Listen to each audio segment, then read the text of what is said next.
ደረሰ ደረሰ ደረሰ። የመዳም ቅመሞች ሲያለቅሱለት ሲጨነቁለት ራሳቸውን ሲያጠፉለት የቆዩት ቀን ደረሰ ማለት ነው። ይህም ምንድን ነው? የአብርሽና የሩታ የሰርጋቸው ቀን ማለት ነው።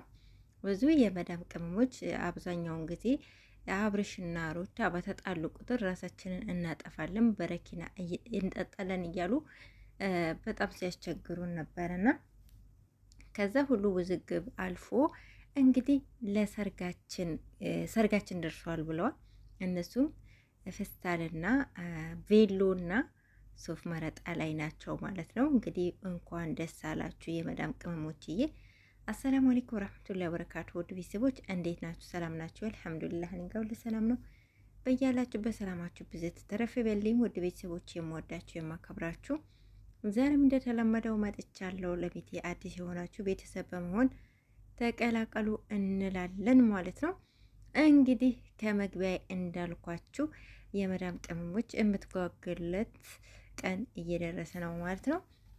ይህም እንግዲህ የአብርሽና የሩታ የሰርጋቸው ቀን ነው ማለት ነው። እኔ ራሱ በቃ ጓጓ ናፈቀኝ። ታውቃላችሁ ያ ቀን መቼ ነው ተጋብቶ በቃ ሰላማችንን የምናገኘው ነው ያልኩት። እውነቴን ነው የምላችሁና በቃ እነሱ በተጣሉ ቁጥር በቃ ኃይለኛ ውዝግብ ነው፣ ኃይለኛ ጭቅጭቅ ነው። ምክንያቱም በሁለት ተካፍሎ የመዳም ቅመሞች እየተጣሉ ስለሆነ ማለት ነው።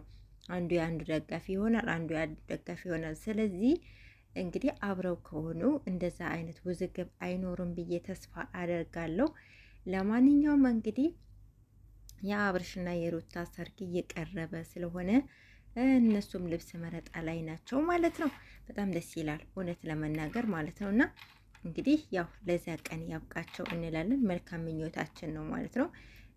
በሰላም ተጋብተው በሰላም በደስታ በፍቅር እንደሚኖሩ ምኞታችን ነው ማለት ነው።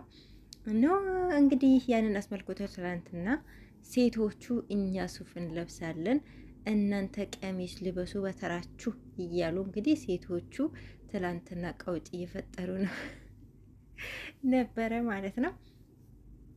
ሩታና ጽጌ እኛ ሱፍ እንለብሳለን እናንተ ቀሚስ ልበሱ እያሉ ነበረ። በነገራችን ላይ የሆነ ብዙ ነገራቶች እኮ እየተገላበጡ ነው እና ወንዶች በሴቶች ቦታ እየተኩ ነው፣ ሴቶች ደግሞ በወንዶች ቦታ እየተተኩ ነው። እና ያንን አስመልክቶ ይመስለኛል እነሱም እናንተ ቀሚስ ሊበሱ እኛ ሱፍ እንልበስ ያሉት ማለት ነው። በነገራችን ላይ ሱፍ ያምርባቸዋል። ያው መቼስ ቀሚሱን በወጉ ስለማይለብሱት ይሁን አላቅም። እና ሱፉ ያው ሙሉ ሰውነታቸውን ስለሚሸፍናቸው መሰለኝ። እውነቴን ነው የምላቸው ሙሉ ሰውነታቸው ስለሸፈናቸው ይሁን አላቅም፣ ያምርባቸው ነበር። እስኪ እናንተም ፍረዱ ማለት ነው። አሁን ጽጌ ብዙ ጊዜ ያው እምብርቷ እየታየ ምናምን ነገር ነው በብዛት ሰውነቷ ተገላልጦ ነው የምትመጣውና ሱፉ ግን የሆነ በቃ ሁሉ መለዋን ሸፈን ሲያደርጋት እኔ ሱፉ እንዳማረባት ነው የተረዳሁት። ምክንያቱም በዚህ ሰዓት እኮ ወንዶች ጤናማ አለባበስ ነው የሚለብሱት፣ ወንዶች ጤናማ አለባበስ ነው የሚለብሱት። ግን ደግሞ የሆነ መሸፋፈን የሆነ በቃ እንደዛ ስርዓት ሴቶች ነበረ የሚያምርባቸው። ያኔ ማንኛውም ሃይማኖት ላይ ማለት ነው ሴቶች ነበረ ሰውነታቸውን መሸፈን የነበረባቸው። ግን ሴቶች አሁን ይገላለጣሉ፣ ግማሻቸውን ሰውነታቸውን እንዲታይላቸው አጫጭር ልብሶች እየለበሱ ምናምን ነገር የማያደርጉት ጥረት የለም ማለት ነው። ወንዶች ግን በስርዓቱ ነው የሚለብሱት። እስኪ ልብ ብላችሁ ካያችሁ የትም ብትሄዱ ማለት ነው ወንዶች በቃ ኖርማሊ ነው የሚለብሱት። በቃ ሽክ ብለው ሰውነታቸውን ሰትረው ነው የሚሄዱት ማለት ነው። ምናልባት አንዳንድ ወንዶች ሾርት የሚለብሱ ከሆነ ነው እንጂ አብዛኛዎች በቃ ሰውነታቸው ሙሉ ይሸፍናሉ። ችግሩ ሴቶች ጋር ነው። ሴቶች ናቸው የተላጠ ዶሮ መስለው የሚሄዱት ማለት ነው። እና ከዛ አንጻር በቃ ሩታና ጽጌ ሱፍ ለብሰው እንዴት እንዳማረባቸው በቃ ይሆናል አይደል? እውነቴን ነው የምላቸው በጣም ነው ያማረባቸው። እና አሁን ፍስታል ቢለብሱ የሚለብሱት ማን ነው? ያው እንግዲህ ሙሽሪት ቬሎ ስለብስ ሴቶቹ ሚዜዎቹ የሚለብሱት ፍስታል ነው። እና ከዛ ይሄ ሱፉ ይሻላቸው ነበር አልኩ፣ እንደ ሀሳብ ማለት ነው። እንደ ሀሳብ በቃ እንደዚህ ደስ የሚል በቃ ሱፍ ቢለብሱ እንዴት እንደሚያምርባቸው እውነቴን ነው። እቺን አስተያየትን አድርሱልኝ ማለት ነው። ለሩታና ለጽጌ ማለት ነው ያሰባችሁት። ይሄ እነሱ ፕራንክ ብለው ነው፣ እውነት አይደለም።